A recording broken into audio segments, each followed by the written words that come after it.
Guys हाम्रो यहाँ बाटो बनाउँदैछ है गाइस, हेर्नुहोस् होला सबैजना हुनुहुन्छ गाइस।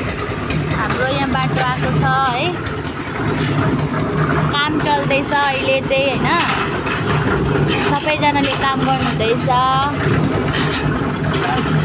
गाइस। यो भिडियोलाई चाहिँ लाइकहरु शेयर कमेन्ट गरिदिनुहोस् होला। हेर्नुहोस् हाम्रो घर अगाडि छ, यो चाहिँ रिता दिदीको घर हो हैन, यता नि छ रिता दिदीको घर।